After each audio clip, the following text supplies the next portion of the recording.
Bəli, bazarda qalmaq üçün ona uyğunlaşmaq lazımdır. Mövzunu studiyamıza davam etdiririk. Əmək bazarında ən çox hansı peşələrə ehtiyac var? Bu peşələrin təkmilləşdirməsi istiqamətində ümumiyyətlə işlər hansı formada aparılır? Və sair məsələləri Əmək və Əhalinin Sosial Müdafiəsi Nazirliyinin Əmək Bazarı və Sosial Müdafiə məsələləri üzrə Milli Observatoriyanın monitorinq şöbəsinin müdiri Əli Tağızadə ilə müzakirə edəcəyik. Xoş gəlmişsiniz. Xoş gəlmişsiniz Ərmənim. Studiyamıza. Salam, hər vaxtınız xeyir. Ərmənim, bu açıqlanan peşələr ümumiyyətlə hansı meyarlar əsasında müəyyən olunub? Bir də mənə əsasən kredit mütəxəssisi, yəni maraqlandırdı ki, niyə bəs bu peşəyə belə tələbat var? İndiki hallarda hər şey sistem üzərinə görmək olur da. Dəvətiniz üçün təşəkkür edirəm. Qeyd etdiyiniz maraqlı məqamlar əsasında suallarınıza ətraflı cavab verməyə çalışacağıq. Ümumilikdə Əmək Bazarı və Sosial Müdafiə məsələləri üzrə Milli Observatoriya həm ölkədə, həm də regionda əmək bazarını təhlil edən aparıcı qurumlardan biridir və biz əmək bazarının təhlilinə baxsaq, əmək bazarında təhlil etmək və əmək bazarını real mənzərəsini görmək və gələcəyi proqnozlaşdırmaq ancaq kompleks yanaşma tələb edir. Kompleks yanaşmanın da metodlarından biri iş elanlarının təhlil olunmasıdır. Çünki iş elanlarının təhlili, vakansiyalar işə götürənin tələblərini ən açıq formada bildirdiyi platformadır. Yəni işə götürən açıq şəkildə orada hansı peşə üzrə kadr axtarır, ondan nə tələb eləyir və eyni zamanda ona nə təklif edir, orada qeyd edir. Və bunun təhlili əmək bazarının öyrənilməsində çox vacib rol oynayır. Biz beynəlxalq praktikaya da baxsaq, inkişaf etmiş ölkələrin təcrübəsinə diqqət yetirsək, iş elanlarının təhlil olunması əmək bazarı məlumat informasiya sisteminin çox vacib bir tərkib hissəsidir. Biz də əmək bazarını təhlil edən qurum olaraq artıq son illərdə mütəmadi olaraq vakansiyaları təhlil edirik və ortaya nəticələri qoyuruq ki, ölkənin əmək bazarında vəziyyət necədir. Digər tərəfdən əmək bazarının iş elanlarının təhlili ilə cari vəziyyətini görmək, eyni zamanda bizim apardığımız digər tədqiqatlarla da gələcəyin əmək bazarını görməklə növbəti dövrdə dayanıqlı məşğulluğun təmin olunmasında və daha yaxşı əmək bazarı formalaşdırmaq üçün bu metodların aparılması çox mühüm əhəmiyyət kəsb edir. Sualınıza cavab olaraq qeyd edək ki, biz son illərdə, son 2 ildə ölkənin müstəqil iş elanı saytlarında, bunlar hansı ki, əsas iş elanı saytlarıdır ki, həm işə götürən orada daha çox vakansiya elan edir, eyni zamanda iş axtaran da orada daha çox müraciət edir. Həmin saytlardan 31 mindən çox vakansiyanı topladıq. Həmin vakansiyaları topladıqdan sonra onları qarşılaşdırdıq. Yəni orada çünki təkrarlar ola bilər, bu bizi yanıltmasın deyə biz təkrarları sildik və yekunda 25.600-dən çox vakansiya üzərindən təhlil apardıq ki, həmin elanlarda hansı sahədə daha çox vakansiya elan olunur, ümumilikdə həmin vakansiyanı elan edən müəssisənin fəaliyyət növü hansıdır, hansı bacarıqlar, həm texniki, həm yumuşaq olmaqla hansı bacarıqlar tələb olunur və eyni zamanda digər tələblər nə formadadır. Bura iş təcrübəsi tələbi, xarici dil biliyi və s. kimi məqamlar öz əksini tapıb. Digər bir tərəfdən kredit mütəxəssisini siz qeyd elədiniz. Yəni burada belə deyim, müəyyən əlaqələr də var. Hansı ki biz baxsaq ki, hansı müəssisələr daha çox vakansiya elan edir. Burada elə biz məhz görürük ki, banklar daha çox üstünlük təşkil edir. Elektronika mağazalarında da kredit mütəxəssisləri olur. Digər pərakəndə ticarət məntəqələrində ola bilər ki, kreditləşmə üzrə mütəxəssislər olur.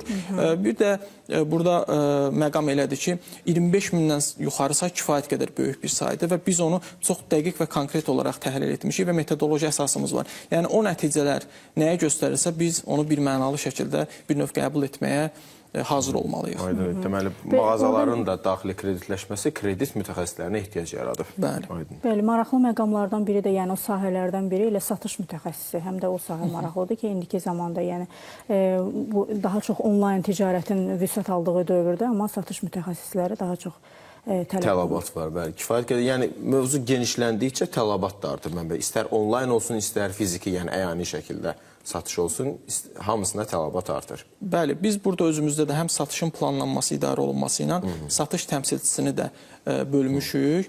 Ümumilikdə bizim son 2 ildə apardığımız 25 mindən çox vakansiyanın təhlili göstərir ki, hər 4 vakansiyadan biri toplam və pərakəndə ticarət, iqtisadi fəaliyyət növü üzrədir. Yəni həmin sahədən daha çox vakansiya elan olunur və elə məhz həmin iqtisadi fəaliyyət növünün içərisində də satış təmsilçisinin də olması normaldır. Təbii ki, digər iqtisadi fəaliyyət növləri üzrə də kifayət qədər vakansiya elan olunub. Müqayisə eləsək biz burada maliyyə sığortanı, emal sənayesini, informasiya və rabitəni qeyd edə bilərik ki, bu iqtisadi fəaliyyət növləri üzrə elan olunan vakansiya sayı digər iqtisadi fəaliyyət növləri ilə müqayisədə daha çoxdur. Eyni zamanda biz peşələrə də baxsaq, peşə və istiqamətlərə də baxsaq, qeyd etdiyiniz kimi satış təmsilçisi, kredit mütəxəssisi, insan resurslarının idarə olunması üzrə mütəxəssislər, daha sonra satın alma və təchizat üzrə kadrlara tələb var. Bundan başqa proqramlaşdırma, fərqli burada təbii ki, back-end, front-end dediyimiz o proqramlaşdırma üzrə də kadrlara tələb var. Qeyd etdiyimiz bu sahələr əsasən diqqət etsək, ali təhsillə bağlıdır. Mən biraz peşə istiqamətinə də toxunmaq istəyirəm ki, çünki biz əmək bazarından danışırıqsa, peşə təhsilindən mütləq danışmalıyıq və peşə istiqamətindən mütləq danışmalıyıq. Və burada maraqlı məqamlardan biri odur ki, məhz peşə istiqaməti üzrə də vakansiyalar elan olunur. Yəni, təkcə ali təhsil tələb edən sahələr üzrə yox, elə məhz peşə istiqaməti üzrə də kadrlar axtarılır. Burada ilk üçlük var müqayisədə, yəni peşə istiqamətləri üzrə müqayisədə. Burada sürücü, aşbaz, elektrik kimi peşələrə tələbin olduğunu vakansiyalar üzərindən görürük ki, artıq işə götürən həmin sahə üzrə kadrı vakansiyalar vasitəsilə axtarır. Yəni, bu da heç o demək deyil ki, mütləq ali təhsillər vakansiyalara baxmalıdır. Çünki bizdə bir məlumatı da qeyd edim ki, vakansiyalarda götürsək 70%-ə yaxını əmək bazarında vakansiyalar üzərindən geçsək, ali təhsil tələb edir. Konkret qeyd etsəm 67.2%-dir. Digərləri amma təbii ki, fərqli praktika qazanmışlar istəyir. Bəli, həm təhsil tələbini açıq şəkildə qeyd edirik. Qədər yiyələnmək olur buna. Və peşə istiqamətləri üzrə də, qeyd etdiyim sahələr üzrə də kadrlar axtarılır. Bəli, dediniz, indi axtarılır və vakansiyalar var. Bəs necə düşünürsünüz? Ümumiyyətlə, gənclərdə bu cür tələb olunan sahələrə maraq varmı? Yəni, kadrlar varmı yetəri qədər? Ümumilikdə biz əmək bazarında görürük ki, tələb və təklif arasında müəyyən uyğunsuzluqlar var. Bunun səbəbləri çox genişdir. Bu bizim əslində məhz Milli Observatoriyanın əsas üzərində dayandığı məqamlardan biridir. Biz təkcə vakansiyaları təhlil etmirik, işə götürənlərlə də sorğu keçirdirik. Sonra müəyyən təhlillər də aparırıq ki, gənclər hansı istiqamətdə təhsil alırlar və ondan sonra onlar hansı istiqamətdə işləyirlər. Bu kimi bizim kompleks təhlillərimiz var. Amma qeyd edə bilərəm ki, müəyyən bir qrup işə götürən var ki, onlar işçi tapa bilmirlər. Müəyyən bir kateqoriyada var ki, iş tapmaqda çətinlik çəkir. Bu hansıdır, yəni? Burada fərqli sahələr var ki, məsəl üçün, kənd təsərrüfatı sahəsində biz əslində tez-tez belə deyək də elan edirik. Bu istiqamətdə kadrlara tələb var, amma digər bir tərəfdən həmin istiqamətdə... Yəni, bu aqronom kimi? Bəli, aqronom, torpağın analizi üzrə mütəxəssis kimi, digər və xüsusi spesifik sahələr var ki, yəni kənd təsərrüfatında kadrlar çox orada tələb olunur, amma bu istiqamətdə də kadrlar, belə deyək də, bu maraq göstərilmir, o istiqamətdə işə götürən gözləyir və mən sizə deyərdim ki, biz orada kifayət qədər də yaxşı imkanlar təklif olunur, təqdim olunur həmin sahədə axtarılan kadrlara. Bəs elə bu məqamda mən bir sual vermək istəyirəm. Tutaq ki, dediniz ki, tələb çoxdur, amma kadr azdır. Bəzən də elə olur ki, tələbi hansı institutu qutarır və yaxud da peşə məktəbini qutarır və həmin onun fəaliyyət növü üzrə tələb sıfır səviyyədədir. Ola bilərmi sizin qurum onu yönləndirsin həmin tələb olan sahəyə? Hansısa bir köməklik göstərilirmi sizin qurum tərəfindən? Belə vəziyyətlər, belə vəziyyətlə rastlaşmısınız nə üçün? Ümumilikdə əmək bazarı və sosial müdafiə məsələləri üzrə Milli Observatoriyanın əsas fəaliyyət sahəsi təhlil, tədqiqat, sorğu, monitorinq, qiymətləndirmə və təlimdir. Yəni, biz əmək bazarını araşdırıb, cari vəziyyətini ortaya qoyub, həmin nəticələr əsasında da həll yolları təklif edən bir qurumuq və həmin nəticələr istər Nazirliyin daxilində aidiyyatı strukturlara, məsələn, Dövlət Məşğulluğu Agentliyinə təqdim edirik, həmçinin digər dövlət qurumları ilə də koordinasiyalı şəkildə işləyirik ki, bizim verdiyimiz təhlil nəticələrinin bir məntiqi nəticəsi olsun ki, bu istiqamətdə də mən sizə deyərdim ki, son illərdə işlər daha da intensivləşibdir.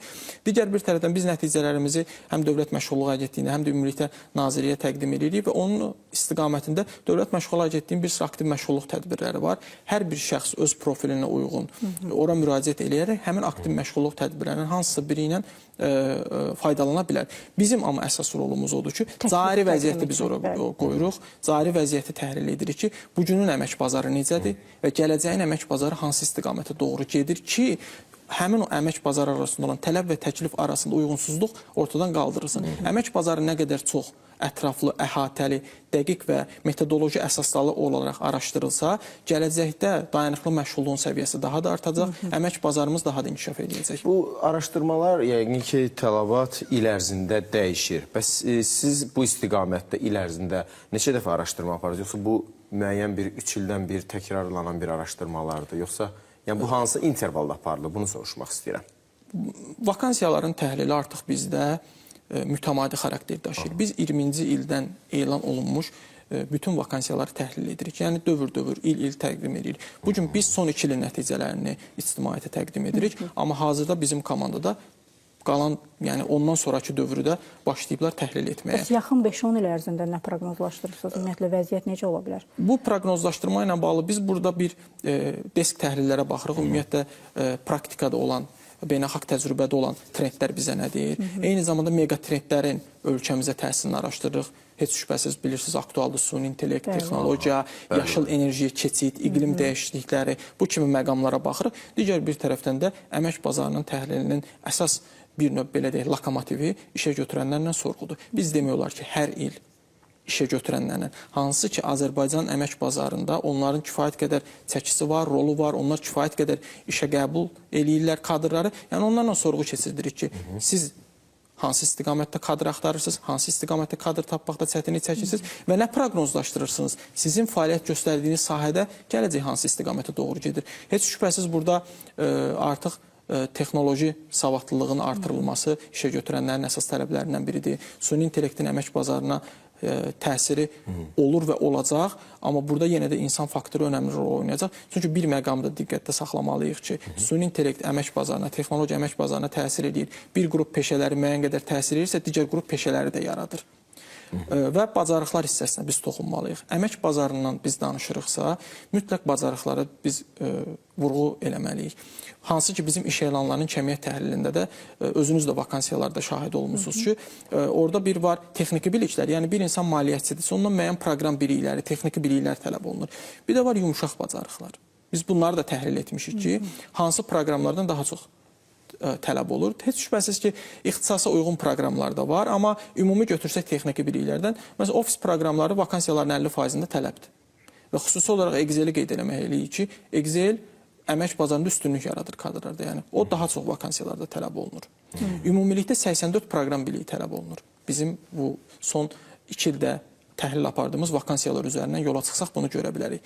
Digər bir tərəfdən yumuşaq bacarıqlara toxunmalıyıq. O nədir yumuşaq bacarıqlar? Peşəsindən, ixtisasından asılı olmayaraq artıq bugünün əmək bazarının reallığıdır və bu reallıq getdikcə daha da özünü doğruldur və doğrultmağa da davam edəcək.